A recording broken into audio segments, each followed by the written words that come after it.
Hello friends, स्वागत है आप लोगों का प्रेप स्टार्ट में। और इंग्लिश ग्रामर की सीरीज में लगातार हम लोग आगे बढ़ रहे थे। होपफुली आप लोगों ने पीछे से रिवीजन कर लिया होगा। अभी हम इस समय हम लोग प्रीवियस ईयर क्वेश्चंस कर रहे हैं। प्रीवियस ईयर क्वेश्चंस क्यों कर रहे हैं हम पहले भी आपसे डिस्कस कर चुके हैं, और आपको भी प्रीवियस ईयर क्वेश्चंस का इंपॉर्टेंस पता ही होगा। अगर आपको नहीं पता है तो आप रियलाइज करिएगा मेरे अनुसार कि अगर आप प्रीवियस ईयर क्वेश्चंस देखते हैं तो उससे आपको पता चलता है कि जो आपको आता है प्रीवियस ईयर क्वेश्चन करते समय क्या आप उन क्वेश्चंस को इजीली कर पा रहे हैं। अगर आप नहीं कर पा रहे हैं तो मतलब प्रिपरेशन की और ज्यादा जरूरत है।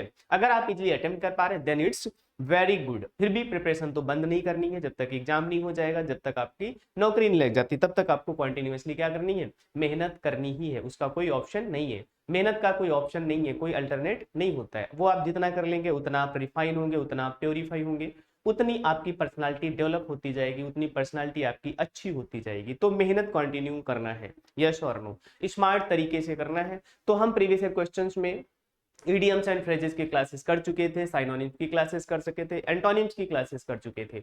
अब हम करेंगे आज वन वर्ड सब्स्टिट्यूशंस के, यानी वाक्यांश के लिए एक शब्द। किसके लिए? वाक्यांश के लिए एक शब्द के क्वेश्चन आंसर्स करेंगे जो 2022 में सीजीएल में प्रीवियस ईयर में क्वेश्चंस में पूछे गए हैं। सभी अलग अलग पारियों में अलग अलग क्वेश्चंस पूछे गए हैं, तो वो क्वेश्चंस हम करेंगे। लेकिन इसके पहले आपने जो पीछे सिलेबस कंप्लीट किया है उसको भी ठीक से रिवाइज करते रहिएगा। उसको छोड़ना नहीं है बीच में। ऐसा नहीं कि एक बार आपने पढ़ लिया और आपने उसको छोड़ दिया तो आपको उससे आगे क्या होगी, प्रॉब्लम होगी। क्योंकि रिवीजन नहीं करेंगे तो प्रॉब्लम होने वाली है। एग्जाम में हम केवल इसलिए फेल होते हैं क्योंकि हम रिवीजन नहीं करते हैं। पढ़ते सब लोग हैं, एक बार दो बार सब लोग पढ़ते हैं। ऐसा कोई भी नहीं होता जिसने पढ़ाई ना की हो। ऐसे बहुत सारे लोग होते हैं जिसने रिवीजन नहीं किया होता है। तो आपको क्या करना है, कॉन्टिन्यूसली रिवीजन करना है। चलिए हम आज के सेशन को स्टार्ट करते हैं। होपफुली आप लोगों के लिए ये बेनिफिशियल होगा। चलिए, अच्छा क्वेश्चन है। क्वेश्चन था द स्टडी ऑफ अर्थक्वेक।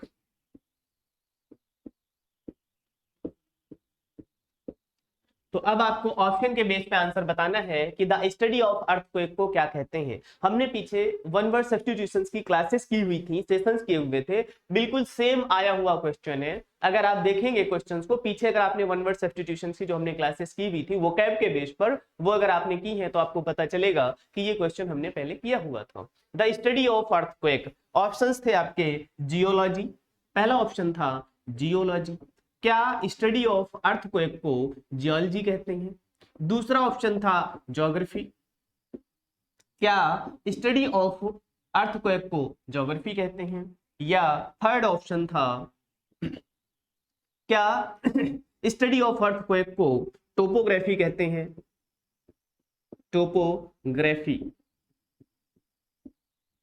या क्या स्टडी ऑफ अर्थक्वेक को सिस्मोलॉजी कहते हैं? बहुत कॉमन क्वेश्चन है, बहुत बार आया हुआ क्वेश्चन है, और आपने अपनी लाइफ में सुना भी होगा। तो इसलिए इसका आंसर आप बहुत इजीली निकाल सकते हैं। इसमें बहुत ज्यादा एफर्ट लगाने की जरूरत नहीं है। जरूरत है कि आपको इसके ऑप्शंस भी पता होना चाहिए। तो द स्टडी ऑफ अर्थक्वेक को क्या कहते हैं? क्या द स्टडी ऑफ अर्थक्वेक को जियोलॉजी कहते हैं या ज्योग्राफी कहते हैं? अगर आपने जीएस का पोर्शन पढ़ा है तो उसमें आपने ज्योग्राफी पढ़ी होगी, तो आपको पता होगा कि ज्योग्राफी एक सब्जेक्ट होता है। क्या होता है? Study about the earth, study about the earth geography कहते हैं। ज्योलॉजी क्या होता है? ज्योलॉजी होता है अर्थ के स्ट्रक्चर की स्टडी। क्या? Study of earth structure. अगर हम अर्थ के स्ट्रक्चर की स्टडी करते हैं तो उसको हम ज्योलॉजी कहते हैं। क्या कहते हैं? ज्योलॉजी। ज्योग्राफी क्या होता है? पूरे अर्थ की जो हम स्टडी करते हैं उसे ज्योग्राफी कहते हैं। टोपोग्राफी क्या होता है? लैंड के पैटर्न की स्टडी करना। क्या? लैंड पैटर्न की स्टडी करना, लैंड पैटर्न्स की स्टडी टोपोग्राफी कहलाती है।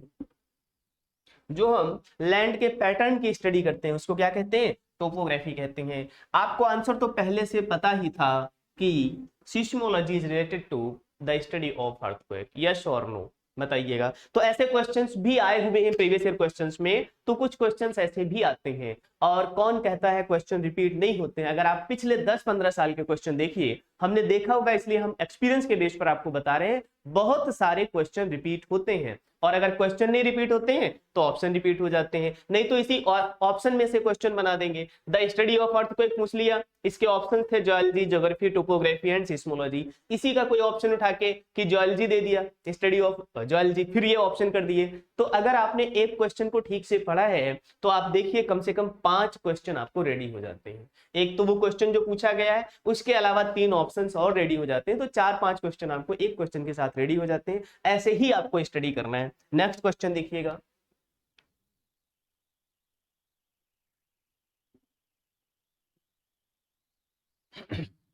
ऑप्शन को अच्छे से तैयार करिएगा, नोट्स जरूर बना लीजिएगा, क्योंकि एग्जाम के समय आप सारे सेशंस, सारी क्लासेस नहीं देख सकते हैं। अगर आपके अपने नोट्स होंगे, और नोट्स में भी आपको वो लिखना है जो आपको नहीं आता है। नोट्स में पूरा कॉपी नहीं किया जाता है कि नहीं जो भी लिखा है सारा बोर्ड पे आप कॉपी करके बैठ जाओ, ऐसी आदत नहीं बनानी है।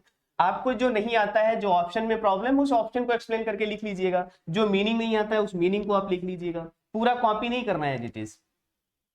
एक क्वेश्चन था आया हुआ, to walk aimlessly, to walk aimlessly, बिना किसी उद्देश्य के घूमना, टू वॉक एमलेसली, बिना किसी उद्देश्य के घूमना। ऑप्शन है ये, फिर आप आंसर बताइएगा, देन वी विल डिस्कस। पहला ऑप्शन है एम्बल,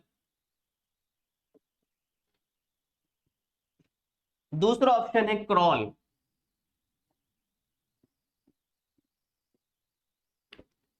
थर्ड ऑप्शन है स्प्रिंट, और फोर्थ ऑप्शन है स्लिथर। तो अब आप बताइएगा, टू वॉक एमलेसली, बिना उद्देश्य के घूमना, किसे कहते हैं। आपने क्रॉल मीनिंग बहुत बार पहले पढ़ा होगा। क्रॉल का मतलब होता है रेंगना, जैसे बच्चा क्या करता है, क्रॉल करता है, रेंगता है। या जो रेप्टाइल्स होते हैं, अगर आपने बायो पढ़ी है, अगर आपने साइंस पढ़ी है, तो आपने उसमें रेप्टाइल्स के बारे में पढ़ा होगा। रेप्टाइल्स जो होते हैं वो क्या करते हैं, क्रॉल करते हैं। बच्चा जब तक चल नहीं पाता है तब तक वो क्या करता है, रेंगता है, क्रॉल करता है। उसके बाद स्प्रिंट आपने सुना होगा, स्प्रिंटर का नाम सुना होगा, धावक। उसेन बोल्ट का नाम किसने नहीं सुना। तो स्प्रिंट का मतलब होता है दौड़ना, तेजी से दौड़ना। कैसे दौड़ना, तेजी से दौड़ना,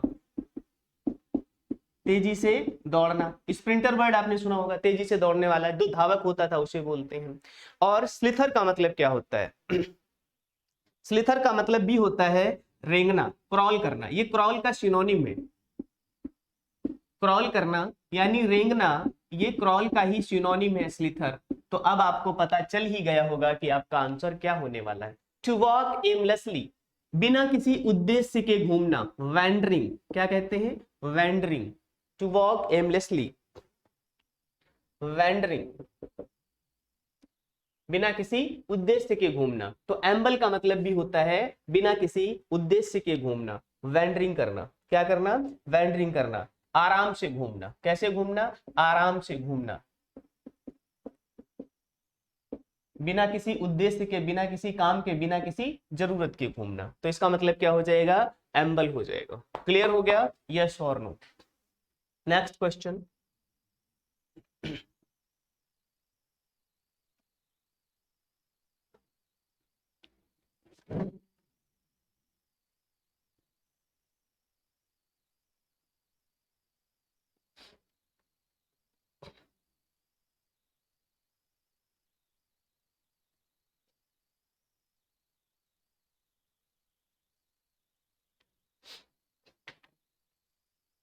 नेक्स्ट क्वेश्चन देखिएगा। क्वेश्चन था, one who supervises students, one who supervises students, one who supervises students in an examination hall, in an examination hall। आप लोग अभी भी एग्जाम देते हो या पहले भी एग्जाम जो भी आपने दिए हैं 10th के, 12th के, ग्रेजुएशन के, तो आपने ये वर्ड बहुत बार सुना होगा कौन सा? ऑप्शन में देखिएगा और फिर बताइएगा कि one who supervises students in an examination hall. जब आपका एग्जाम होता है तो वहां पर जो आपको सुपरवाइज करता है उसे आप क्या कहते हैं? क्या आप उसे इंस्पेक्टर कहते हैं? ऑप्शन है, क्या आप उसे इंस्पेक्टर कहते हैं? दूसरा ऑप्शन था, क्या उसे ऑफ एग्जामिनी कहते हैं? और थर्ड ऑप्शन था, क्या आप उसे इनविजिलेटर कहते हैं? क्या कहते हैं? इनविजिलेटर कहते हैं।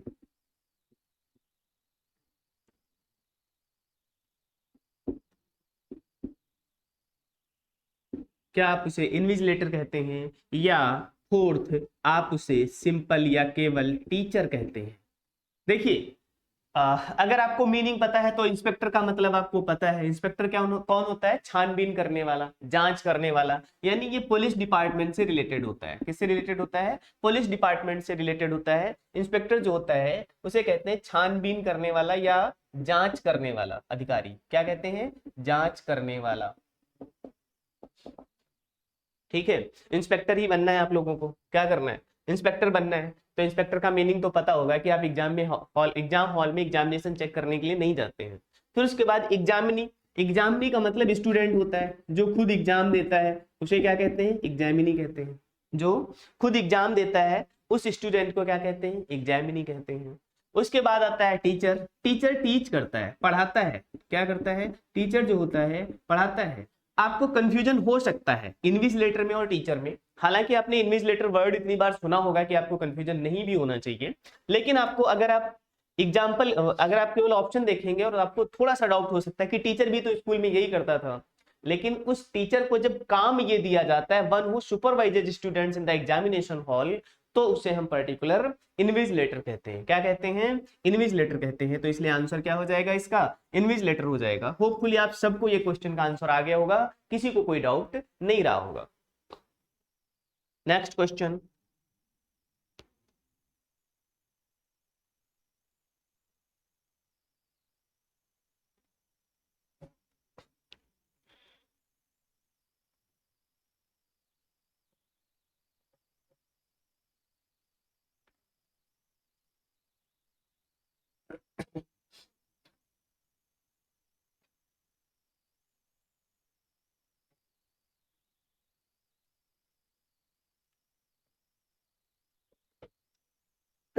नेक्स्ट क्वेश्चन है, a sound that can not be heard. A sound that can not be heard.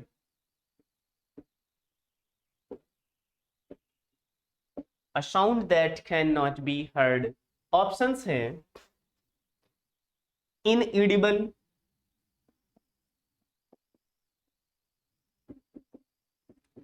inaudible, दूसरा inaudible,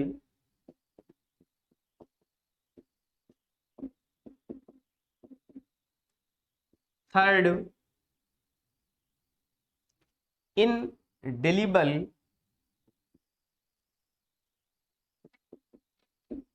and delible, and fourth audible।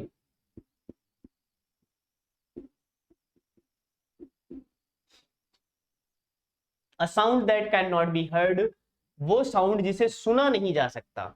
वो साउंड जिसे सुना नहीं जा सकता।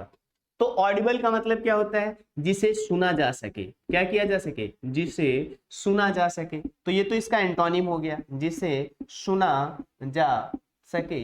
तो ये तो इसका क्या हो गया? एंटोनिम हो गया।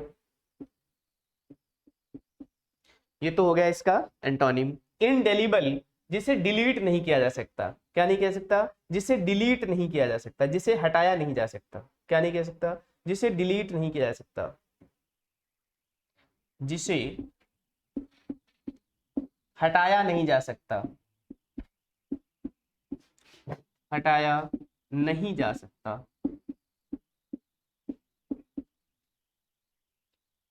इनएडिबल, आजकल मार्केट में बहुत सारी चीजें ऐसी आ रही हैं जो खाने योग्य नहीं है। एडिबल का मतलब होता है खाने योग्य, इनएडिबल का मतलब ना खाने योग्य।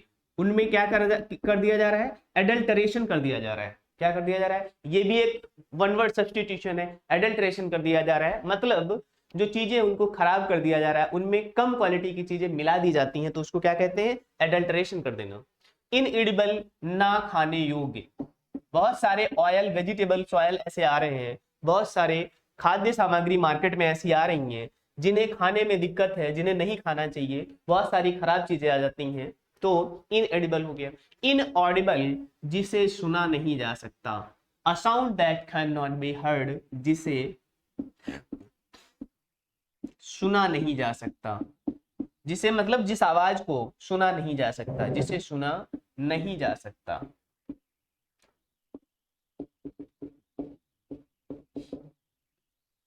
तो अब आप लोगों को आंसर पता चल ही गया होगा, चलिए बताइए कौन सा आंसर है, आप भी नहीं बता सकते। A sound that can not be heard, inaudible, जिस आवाज को सुना नहीं जा सकता, उसको क्या कहते हैं, इनऑडिबल कहते हैं। क्या कहते हैं, इनऑडिबल कहते हैं। यस और नो। अगर आपने साइंस पढ़ी है तो उसमें आपने पढ़ा होगा 20 हर्ट्ज से कम जो साउंड्स होती हैं उन्हें हम सुन नहीं सकते, उन्हें स्पेशली डॉग्स या कैट्स या ये एनिमल्स केवल सुन पाते हैं, तो वो इनऑडिबल साउंड्स कहा जाता है। क्या कहा जाता है, 20 हर्ट्ज से कम फ्रीक्वेंसी की जो साउंड्स होती हैं उन्हें हम सुन नहीं सकते हैं। आप लोग साइंस वगैरह भी ठीक से पढ़िएगा, क्योंकि जीएस के क्वेश्चंस भी क्या है, अच्छे खासे आते हैं, है ना। तो इसलिए इंग्लिश के साथ साथ, मैथ्स के साथ साथ जीएस का पोर्शन भी आपको पढ़ना ही होगा, तो वहां पर ऐसी चीजें आप पढ़ते होंगे। Next question,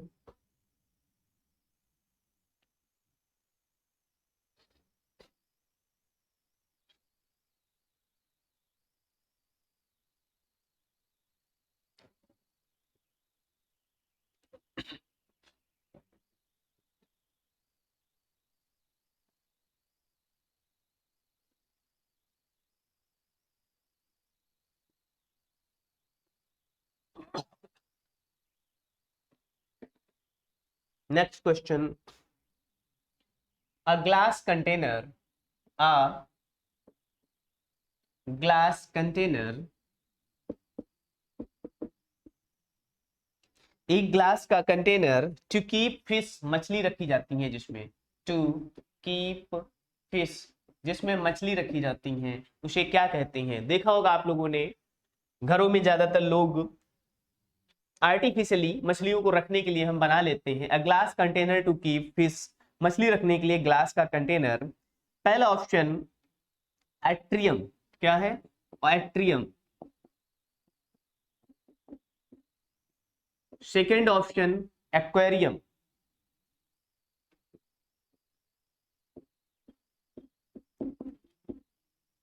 and third option is beaker. और फोर्थ ऑप्शन है वेस। तो अब आप बताइएगा, हमारे घरों में ग्लास का कंटेनर होता है जिसमें हम क्या करते हैं, मछलियों को रखते हैं, तो क्या उसे एट्रियम कहते हैं, या उसे बीकर कहते हैं, या उसे वेस कहते हैं। पहले इन तीन ऑप्शन में से चूज करिएगा, अगर ये तीन ऑप्शन नहीं होंगे तो लास्ट वन ऑप्शन जो बचा है वही हो जाएगा। बताइए, एट्रियम क्या होता है, open space of a building, क्या होता है, open space of a building, building का ऐसी ऐसी बिल्डिंग में ऐसी जगह है जहां से आपको पूरा घर दिखाई पड़ता है, open space of a building, इसे चौक भी कहते हैं। क्या कहते हैं, चौक भी कहते हैं। तो open space of a building, क्या open space of a building होता है।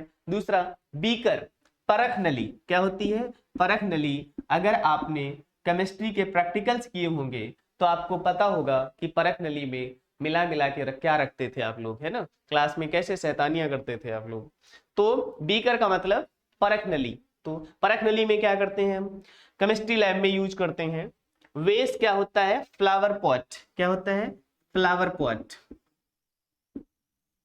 जिसमें हम फूल को रखते हैं, किसको रखते हैं, जिसमें हम फूलों को रखते हैं, तो वेस्ट क्या होता है, फ्लावर पॉट होता है। यस और नो।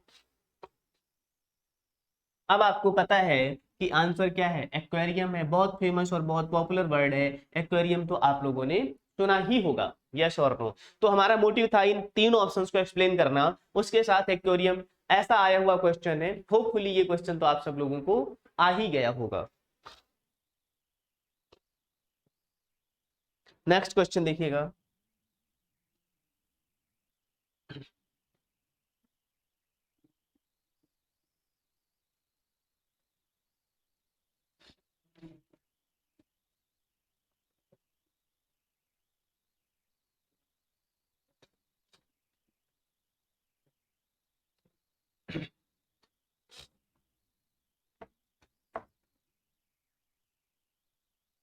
क्वेश्चन है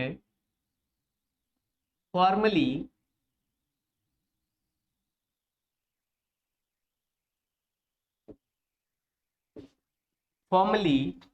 put an end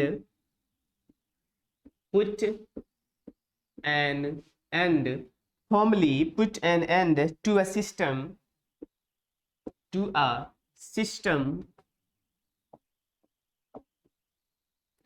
formally put an end to a practice or institution।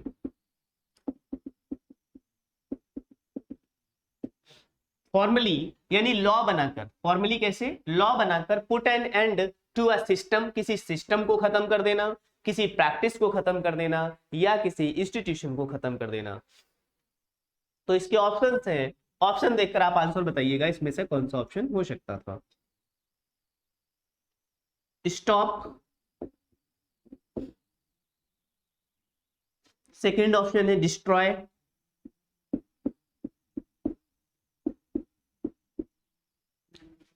Third option है kill, and fourth last one option है एबॉलिश।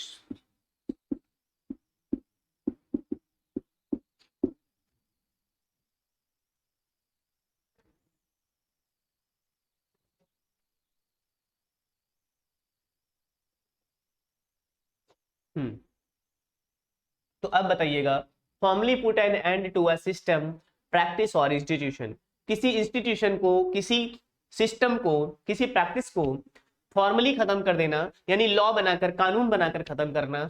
तो क्या उसे स्टॉप करना कहते हैं, रोकना कहते हैं? नहीं। क्या उसे डिस्ट्रॉय करना कहते हैं, बर्बाद करना कहते हैं? नहीं। क्या उसे किल करना कहते हैं? नहीं। उसे कहते हैं एबॉलिश करना। क्या करना? एबॉलिश करना। जैसे हमारे समाज में, हमारी सोसाइटी में बहुत सारे सोशल रिफॉर्मर्स हुए, उन लोगों ने क्या किया, बहुत सारे सोशल एविल्स को, सामाजिक बुराइयों को एबॉलिश कर दिया। जैसे सती सिस्टम को क्या कर दिया गया, एबॉलिश कर दिया गया। लेटेस्ट आप पढ़ सकते हैं कि 370 को क्या कर दिया गया, जम्मू कश्मीर की स्पेशल जो प्रोविजंस थे उनको एबॉलिश कर दिया गया, हटा दिया गया। कैसे? फॉर्मली, कॉन्स्टिट्यूशन में अमेंडमेंट करके, समझे? तो formally put an end to a system, practice और द इंस्टीट्यूशन, तो इसको क्या कहते हैं, एबॉलिश करना कहते हैं, हटाना कहते हैं।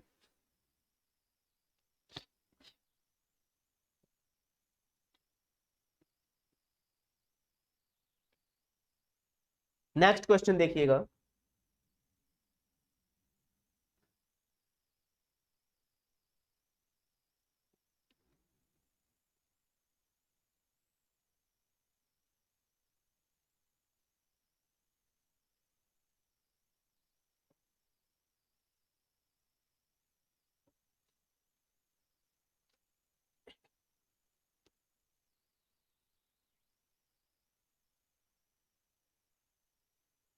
क्वेश्चन था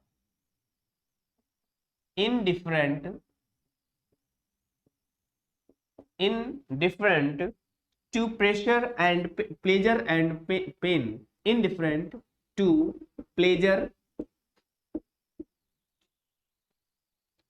indifferent to pleasure and pain, indifferent to pleasure and pain। Option है साइनिक, CYNIC, सिनिक। दूसरा है स्टोइक। थर्ड ऑप्शन है प्रूडेंट एंड फोर्थ ऑप्शन है लस्टी। लस्ट वर्ड सुना है, उसी से क्या बना है आपका लस्टी। तो अब बताइएगा, indifferent to pleasure and pain, जिसको ना ही प्लेजर फील होता है और ना ही पेन फील होता है, कोई मतलब नहीं दुनिया से, उदास आदमी। Indifferent to pleasure and pain, जिसको ना ही प्लेजर से कोई फर्क पड़ता है और ना ही किसी पेन से कोई फर्क पड़ता है, बिल्कुल जीरो, बिल्कुल निस्तब्ध, शून्य, क्या कहेंगे उसे, प्लेजर से भी फर्क नहीं पड़ता और जिसे पेन से भी फर्क नहीं पड़ता, indifferent to pleasure and pain. क्या उसे सिनिक कहते हैं। सिनिक होता है जिस पे भरोसा ना किया जा सके, जिस पर भरोसा ना किया जा सके, जिस पर भरोसा ना हो या ना किया जा सके, एक ही मतलब है, जिस पर भरोसा ना हो, यानी अनरिलायबल, क्या कहते हैं अनरिलायबल।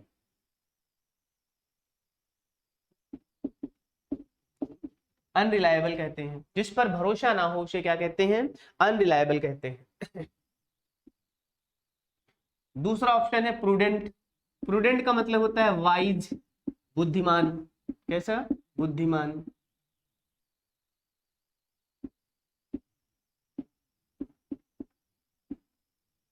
और लस्टी होता है जिसे किसी चीज के प्रति बहुत गहन इच्छा होती है, तो ये तो उसका अपोजिट ही हो जाएगा, इंडिफरेंट प्लेजर एंड पेन, जिसे ना तो प्लेजर से मतलब है और ना ही पेन से मतलब है। लस्टी उसका क्या हो जाएगा जस्ट अपोजिट हो जाएगा। क्या हो जाएगा जस्ट अपोजिट हो जाएगा। किसी चीज के लिए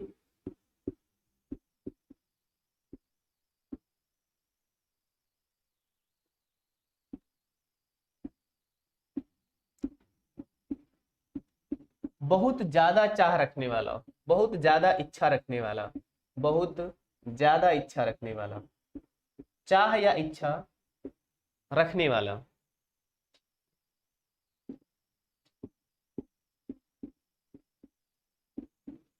तो अब बताइएगा, एक ही ऑप्शन बचा है स्टोइक। क्या होता है स्टोइक। स्टोइक का मतलब होता है indifferent to pleasure and pain, जिसको सुख और दुख से महसूस ही नहीं होता उसे कुछ, तो उसे हम क्या कहेंगे स्टोइक कहेंगे। क्या कहेंगे स्टोइक कहेंगे। तो इसका आंसर क्या हो जाएगा स्टोइक हो जाएगा।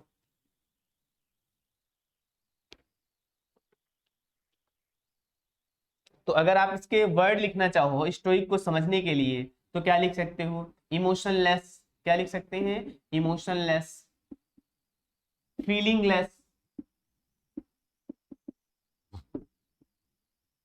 तो स्टोइक का मतलब क्या होता है इमोशनलेस, फीलिंगलेस। स्टोइक को मतलब क्या होता है इमोशनलेस एंड फीलिंगलेस। ऐसा व्यक्ति जिसको सुख और दुख से कोई फर्क ना पड़े, ना ही प्लेजर से फर्क पड़े और ना ही पेन से फर्क पड़े।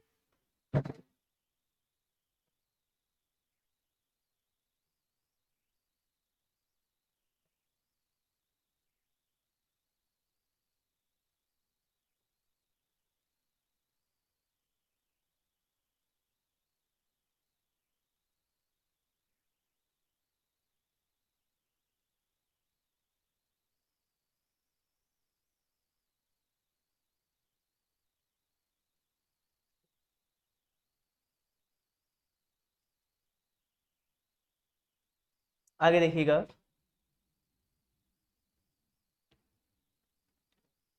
अ फिक्शनल, नेक्स्ट क्वेश्चन है a fictional, a fictional being from, a fictional being from another world, another world, a fictional being from another world, ऐसा जीव, ऐसा प्राणी जो दूसरे वर्ल्ड से आया हो, दूसरे गोले का प्राणी। जैसे पीके में बोलता है ना, वो हम दूसरे गोले के प्राणी हैं, यहाँ के नहीं हैं, हम कहाँ के हैं दूसरे गोला के प्राणी हैं। तो आप fictional being from another world, PK वाला जो आमिर खान बनकर आते हैं दूसरे गोला के प्राणी हैं, वो कहाँ के प्राणी हैं दूसरे गोला के प्राणी हैं। तो उसके लिए कौन सा एक टर्म, कौन सा एक वर्ड यूज हो सकता है, ऑप्शन देखिएगा फिर आप आंसर बताइएगा।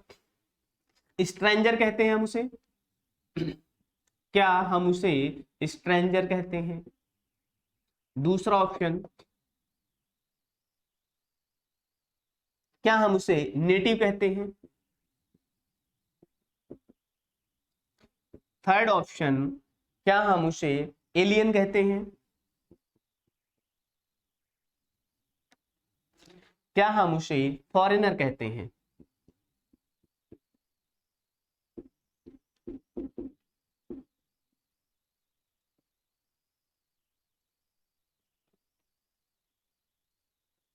तो अब आप बताइएगा, a fictional being from another world, दूसरे गोला के आए हुए प्राणी, दूसरे वर्ल्ड से, दूसरी दुनिया के लोग जो होते हैं, उन्हें क्या हम स्ट्रेंजर कहते हैं? नहीं, स्ट्रेंजर तो अजनबी होते हैं। अजनबी का मतलब जिन्हें हम जानते नहीं है, वो अपने गोला के भी हो सकते हैं, अपने यहाँ के भी हो सकते हैं। अजनबी मतलब जिन्हें हम पहचानते नहीं है। क्या नहीं करते? पहचानते नहीं है, उन्हें हम क्या कहते हैं? स्ट्रेंजर कहते हैं, अजनबी कहते हैं, जिन्हें हम जानते नहीं है। वो हमारे आसपास के भी हो सकते हैं, हमारे पड़ोसी भी हो सकते हैं। हम नहीं जानते हैं तो वो हमारे लिए स्ट्रेंजर है। क्या है? अगर हम उन्हें नहीं जानते हैं, हमारे पड़ोसी हैं, हमारे आसपास के हैं, हमारे गांव के, हमारे क्षेत्र के, हमारे देश के, हमारे जिले के, हमारे राज्य के, लेकिन हम उन्हें नहीं जानते हैं, तो इसलिए हम उन्हें क्या बोलेंगे? स्ट्रेंजर बोलेंगे, ना कि दूसरे गोला के प्राणी बोलेंगे। क्या बोलेंगे? दूसरे गोले के प्राणी उन्हें हम नहीं बोलेंगे। नेटिव जो हमारे देश के रहने वाले लोग हैं, हमारे आसपास के जो लोग हैं, हमारे देश के, हमारे स्थान के, हमारी जगह, हमारे देश के रहने वाले हैं।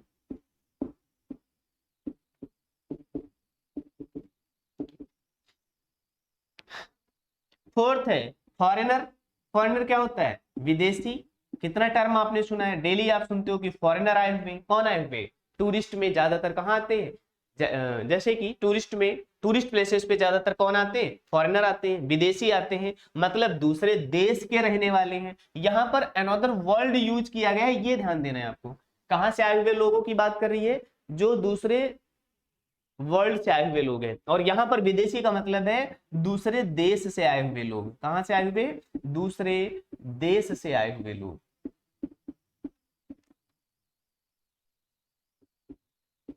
दूसरे देश से आए हुए, तो ये फॉरेनर हो जाएगा।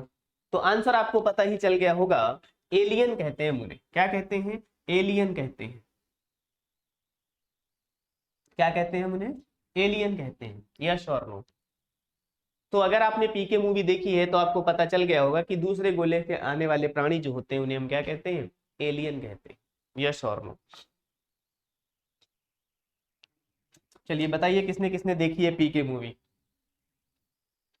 Next question.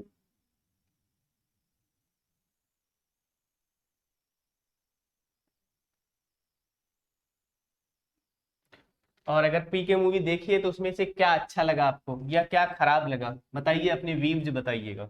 देखिए आप लोग कैसे क्रिटिसाइज करते हैं।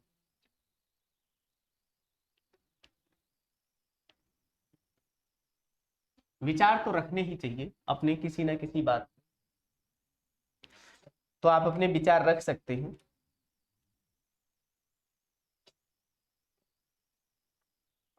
अब नेक्स्ट क्वेश्चन है, ध्यान से देखिएगा, अच्छा क्वेश्चन है। Showing great attention. क्वेश्चन है, showing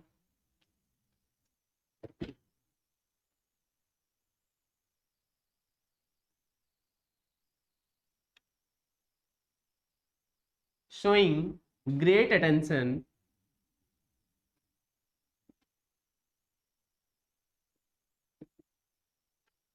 showing great attention to detail and to detail and showing great attention to detail and correct behavior. Correct behavior.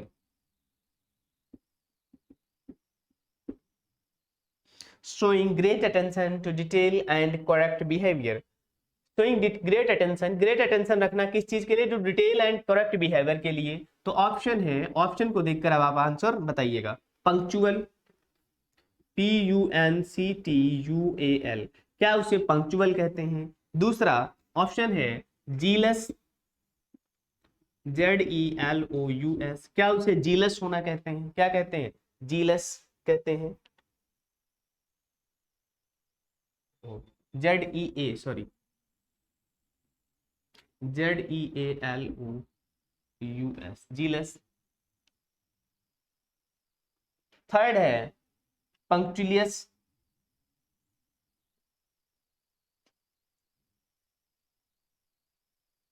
PUNCTILIOUS,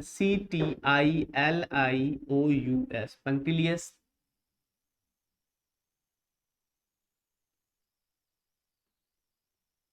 and fourth option है disciplined, fourth option है disciplined.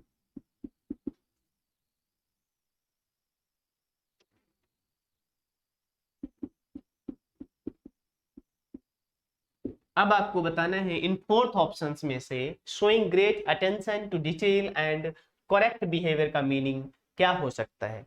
Punctual का मतलब होता है time bound. क्या होता है? Punctual का मतलब होता है टाइम बाउंड। कैसा काम करने वाला?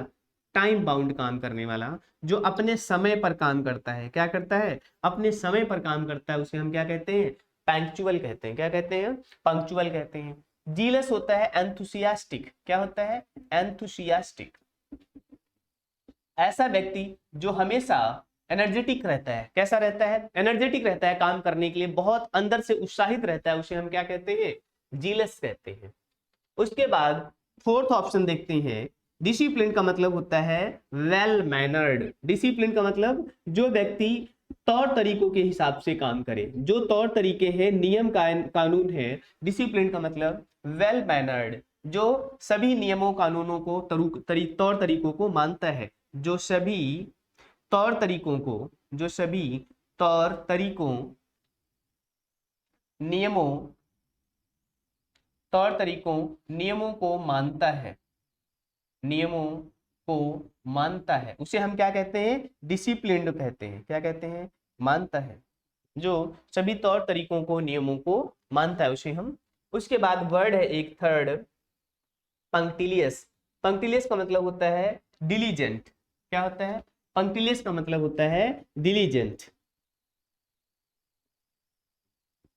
Ultra careful. क्या है? Ultra careful.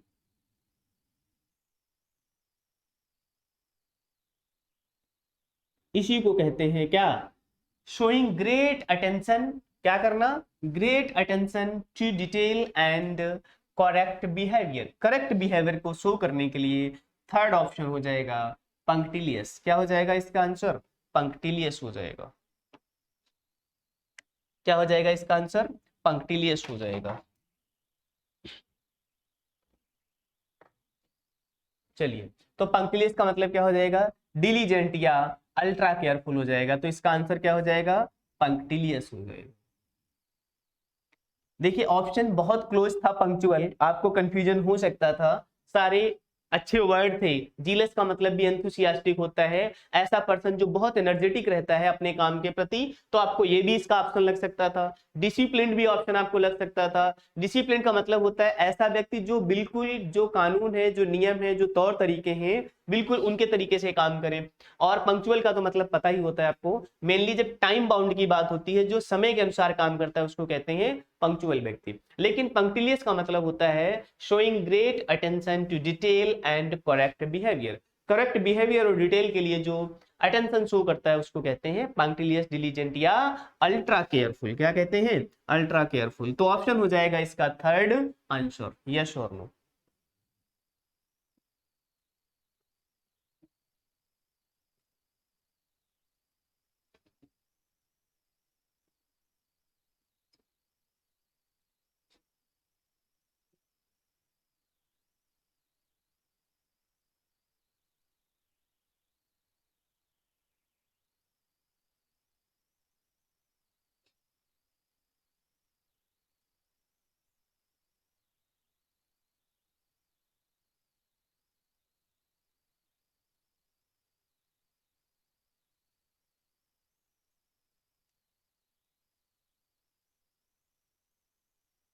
चलिए, तो नेक्स्ट सेशन में हम कुछ और क्वेश्चंस करने वाले हैं। यहाँ तक जो हमने कर लिए क्वेश्चंस, होपफुली आप लोगों को समझ आ गए होंगे। देखिए नोट्स बनाते जाइएगा, नोट्स बनाने का काम है आपका और वो सारी चीजें लिखिएगा जो आपको नहीं याद है, जिनके ऑप्शंस आपको नहीं पता है, जिनका मीनिंग आपको नहीं पता है, उनको लिख कर, ताकि आप ठीक से बार बार रिवाइज कर सके। जो चीजें आपको पता है, जिनका मीनिंग आपको पता है, जिनका आंसर आपको पता है, उन क्वेश्चंस को नोट नहीं करना है, बस एक बार सुन लेना है ताकि आपका रिवीजन हो जाए। लेकिन नोट्स उन चीजों का बनाना है जिनको आपको अभी याद नहीं है, जिनको फिर से आपको रिवीजन करना है। और जो भी आपने अब तक पढ़ा है उसमें से आपको क्या नहीं समझ आया है, जो भी आपकी प्रॉब्लम्स हैं, जो भी आपके क्वेश्चंस हैं, आप कमेंट में क्वेश्चन कर सकते हैं। हम आपका आंसर इधर से पूरी कोशिश करेंगे कि आपके सारे क्वेश्चंस के आंसर दिए जाएं और जिम्मेदारी के साथ दिए जाएं। लेकिन सारे क्वेश्चंस आपके केवल और केवल स्टडी से रिलेटेड होना चाहिए। किससे रिलेटेड होना चाहिए? इधर उधर की कोई फालतू बात नहीं करेगा। जो जरूरी काम है केवल स्टडी से रिलेटेड ही आप क्वेश्चन कर सकते हैं। दूसरा और इम्पोर्टेंट काम, पढ़ाई के साथ साथ चैनल को भी आगे बढ़ने के लिए आपका सहयोग जरूरी है। सहयोग केवल इतना करना है, पहला काम है कि आपने अगर अब तक आपने सब्सक्राइब नहीं किया है तो सब्सक्राइब कर दीजिएगा। दूसरा इंपॉर्टेंट काम है, अगर आपको हमारा काम अच्छा लग रहा है, अगर आपको बेनिफिट हो रहा है, अगर आपके लाइफ में इंप्रूवमेंट हो रहा है, तो आप चैनल को लाइक कर दीजिए, वीडियोज को लाइक कर दीजिएगा और अपने जानने वाले, अपने डियरेस्ट एंड नियरेस्ट लोगों तक इस वीडियो को पहुंचा दीजिएगा। लोगों तक मटेरियल पहुंचाइए ताकि वो भी आपकी तरह आगे बढ़ सके, जो आपके जानने वाले हैं, जो आपके चाहने वाले हैं, जो आपके क्लोज लोग हैं।